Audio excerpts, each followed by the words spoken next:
नमस्कार, live cities की night bulletin दिन भर बिहार में आपका स्वागत है। खबरों की शुरुआत करेंगे, लेकिन उससे पहले एक नजर डालते हैं आज की सुर्खियों पर। गांधी मैदान में सीएम नीतीश ने मुस्लिम भाई बहनों को दी ईद की बधाई। लालू यादव से मिलने पहुंचे जेडीयू एमएलसी, सियासी हलचल तेज। बिहार का विकास दिखाई नहीं देता तो करा ले आंख कान का इलाज, बोले नित्यानंद राय। आरजेडी सांसद बोले नीतीश का दिमाग खराब, महिला को खींचते हैं। दिलीप जायसवाल ने राजद और कांग्रेस पर बोला हमला, अमित शाह चला रहे बिहार की सरकार। पीके बोले नीतीश का कोई कंट्रोल नहीं। पटना एयरपोर्ट के नए टर्मिनल भवन का एमपी और मंत्री ने किया निरीक्षण।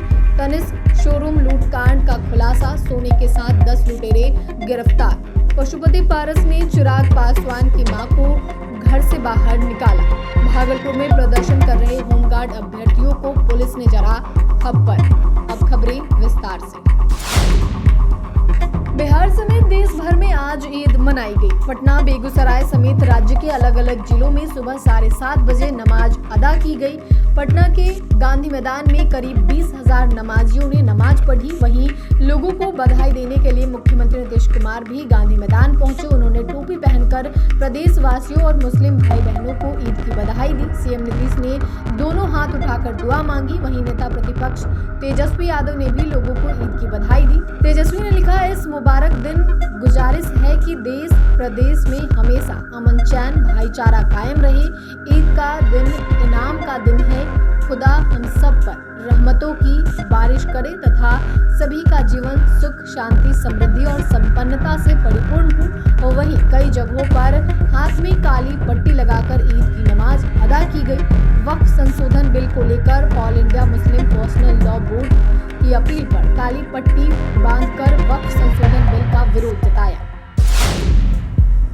पटना के गांधी मैदान में भी नमाजियों ने नमाज अदा की। वहीं गांधी मैदान में नमाज अदा करने के बाद JDU MLC RJD supremo Lalu Yadav से मुलाकात करने पहुंच गए, जिसके बाद सियासी हलचल तेज हो गई। जानकारी के अनुसार जेडीयू एमएलसी गुलाम गौस सुबह सुबह राबरी आवास पहुंचे। वहां उन्होंने लालू यादव से मुलाकात की। उन्होंने ईद से मिलकर लालू यादव को बधाई दी।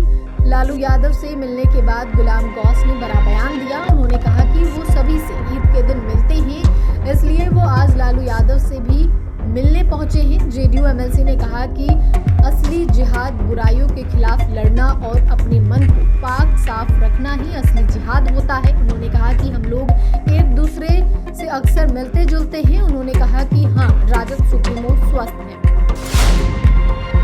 केंद्रीय गृह राज्य मंत्री नित्यानंद राय ने अमित शाह की जमकर तारीफ की है। साथ ही राजद सुप्रीमो लालू प्रसाद यादव और तेजस्वी यादव पर जमकर निशाना साधा है। मंत्री नित्यानंद राय ने कहा कि बिहार में चारों ओर विकास हो रहा है, लेकिन तेजस्वी यादव को दिखाई नहीं देता है। अगर दिखाई नहीं देता है तो आंखों का इलाज करा ले। जनता की आवाज सुनाई नहीं देती है तो अपने कान ठीक करवा ले। जंगल राज वाली पार्टी के लोगों को विकास से कोई मतलब नहीं है। उनमें लालू यादव, उनके पुत्र, कम्युनिस्ट पार्टी के लोग कहते हैं कि बिहार में विकास नहीं हो रहा है। ऐसे नेताओं को कहना चाहता हूं कि आंख से चश्मा हटाइए और जनता की आवाज को अपने कानों से सुनिए। न वो लोग देखते हैं और न ही सुनते हैं, वे गूंगे बहरे हैं। 20 सालों में बिहार में हुए विकास कार्यों का हिसाब गृह मंत्री ने गोपालगंज की सभा में दिया। लालू यादव के जमाने में बिहार में सड़क नहीं थी, अब सड़क है। राष्ट्रीय जनता दल ने एक वीडियो शेयर कर लिखा, मुख्यमंत्री नीतीश कुमार कैसे एक महिला को आपत्तिजनक तरीके से अपनी तरफ खींच रहे हैं और गृह मंत्री अमित शाह टुकुर टुकुर देख रहे हैं। लाचार मुख्यमंत्री और बीमार बीजेपी की जुगलबंदी बिहार को शर्मसार कर रही है। वहीं ईद के मौके पर नमाजियों के बीच पहुंचे जहानाबाद सांसद ने अमित शाह पर भी निशाना साधा है। उनके बिहार दौरे को लेकर कहा कि दुश्मन को भी अपना दोस्त बनाना है, लेकिन भूल से भी अमित शाह को दोस्त नहीं बनाना, क्योंकि उन्होंने बिहार से किया एक भी वादा पूरा नहीं किया। उन्होंने कहा कि जब वो पिछली बार यहाँ आए थे तो उन्होंने वादा किया था कि बिहार में बंद सभी चीनी मिलों को खुलवाएंगे। उन्होंने सवाल पूछते हुए कहा कि क्या चीनी मिल खुला? भाजपा प्रदेश अध्यक्ष दिलीप जायसवाल ने कहा कि गृह मंत्री के बिहार दौरे के बाद बिहार को बड़ी सौगात मिली है। उन्होंने कहा कि खासकर सीमांचल के पूर्णिया, अररिया, किशनगंज, कटिहार जैसे जिलों में बाढ़ से निजात के लिए और सिंचाई के लिए कोसी मेची लिंक में 11,000 करोड़ रुपए बजट में प्रावधान किए थे। इस परियोजना के लिए कैबिनेट से राशि निर्गत कर दी गई है। 15 अप्रैल के बाद विधानसभा स्तर पर एनडीए का सम्मेलन करने का कार्यक्रम हुआ है। उन्होंने राजद और कांग्रेस पर हमला करते हुए कहा कि समाज को बांटने का काम वर्षों से एनडीए गठबंधन वाले करते रहे हैं और एनडीए गठबंधन सभी को जोड़ने का कार्य करती है। कांग्रेस गठबंधन का पाप है कि हिंदू और मुस्लिम के बीच कटुता पैदा हुई है। वहीं पप्पू यादव पर हमला करते हुए कहा कि गाल बजाने से वह सबसे आगे है। साथ ही प्रशांत किशोर को भी नहीं बख्शा। उन्होंने कहा कि प्रशांत किशोर बचपन से 55 की उम्र तक कहां थी।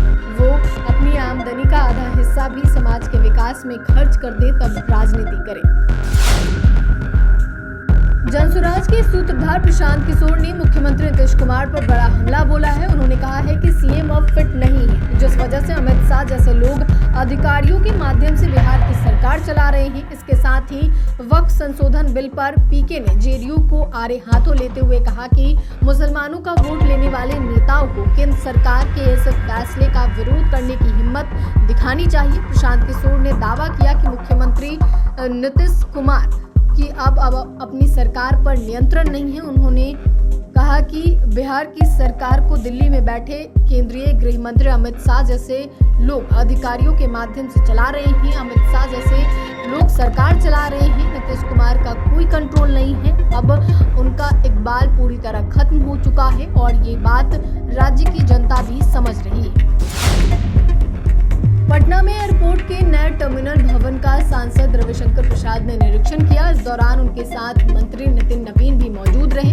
रविशंकर प्रसाद ने इस दौरान विपक्ष पर हमला बोला। उन्होंने कहा कि लालू यादव, तेजस्वी यादव और राबड़ी देवी भी इसी एयरपोर्ट से यात्रा करेंगे। उन्होंने विपक्ष से अपील की कि वे विकास कार्यों की सराहना करें और सकारात्मक दृष्टिकोण अपनाएं। उन्होंने कहा कि नितिन नवीन को विपक्ष के नेताओं को उद्घाटन समारोह में शामिल होने के लिए निमंत्रण भेजने की जिम्मेदारी दी जाएगी। मंत्री नितिन नवीन ने कहा कि रविशंकर प्रसाद ने निरीक्षण किया है और हमें उम्मीद है कि नया टर्मिनल जल्द ही जनता को समर्पित होगा।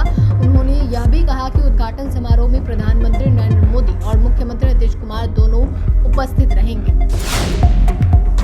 बिहार के सबसे बड़े लूटकांड में शामिल तनिष्क लूटकांड में भोजपुर पुलिस को बड़ी सफलता हाथ लगी है। पहले ही जहां 5 आरोपी हिरासत में हैं, वहीं अब पुलिस ने 10 अन्य आरोपियों को सोने के आभूषण के साथ गिरफ्तार किया है। इस लूटकांड में इस्तेमाल कार, हथियार और अन्य कई सामानों के साथ उनके पास से बरामद कर लिया गया है। भोजपुर एसपी राज ने प्रेस वार्ता कर इसकी जानकारी साझा की। भोजपुर एसपी राज ने बताया कि लूटकांड में प्रयुक्त एक पिस्टल, कपड़ा, कार और 7 मोबाइल फोन जब्त किया गया है। अब तक करीब 2.5 करोड़ रुपए के जेवरातों की बरामदगी हो चुकी है। एसपी ने कहा कि पकड़े गए सदस्यों में सूरज मंडल, अमित कुमार, सुमित कुमार उर्फ प्रिंस और अभिमन्यु उर्फ पगला लूट की घटना में संलिप्त थे, जबकि अन्य लोग भी किसी न किसी रूप से इस कांड में शामिल थे।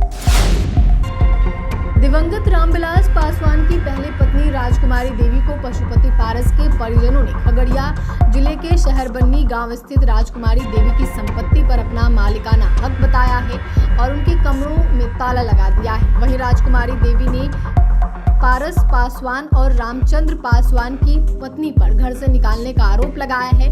खगड़िया के अलौली प्रखंड के शहरबन्नी स्थित घर में ताला लगाने का मामला केंद्रीय मंत्री चिराग पासवान के पास भी पहुंच गया। हालांकि इस मामले में राजकुमारी देवी ने अभी तक कोई एफआईआर दर्ज नहीं कराई है। जानकारी के अनुसार शहरबन्नी के आवास के कुछ कमरों में पशुपति पारस के परिजनों ने मालिकाना हक जताते हुए ताला लगा दिया है। हालांकि चिराग राजकुमारी देवी को भी अपनी मां कहते हैं। वह अक्सर अपनी मां से मिलने शहरबन्नी भी गए हैं। अब विवाद इतना बढ़ गया है कि घर में ताला तक जड़ दिया गया है। बिहार में होमगार्ड अभ्यर्थियों ने बिहार के 3 जिलों में पुलिस जिला नवगछिया, बगहा और अरवल में आवेदन प्रक्रिया न शुरू करने के विरोध में प्रदर्शन किया और जमकर नवगछिया 0 माइल चौक पर हंगामा किया। बिहार होमगार्ड भर्ती 2025 के लिए आवेदन प्रक्रिया 27 मार्च 2025 से शुरू हुई, लेकिन कुछ जिलों में अभी तक आवेदन प्रक्रिया शुरू नहीं हुई है, जिसके विरोध में होमगार्ड अभ्यर्थियों ने प्रदर्शन किया। भागलपुर में होमगार्ड जवानों की बहाली के लिए 666 रिक्तियां निकाली गई। इनमें से नवगछिया पुलिस जिला शामिल नहीं है। यहाँ के अभ्यर्थी फॉर्म नहीं भर सकते। इसके बाद तैयारी कर रहे कई अभ्यर्थियों के सपनों पर पानी फिर गया। कई अभ्यर्थियों ने कहा जाता है कि नवगछिया में क्राइम होता है, हम लोग बेरोजगार रहेंगे, गोली बंदूक ही उठाएंगे, आखिर बेरोजगारी में क्या कर लेंगे। वहीं कई अभ्यर्थियों ने भागलपुर में निकाली गई रिक्तियों पर नवगछिया पुलिस जिला को शामिल नहीं कराए जाने की मांग का आंदोलन की चेतावनी दी है।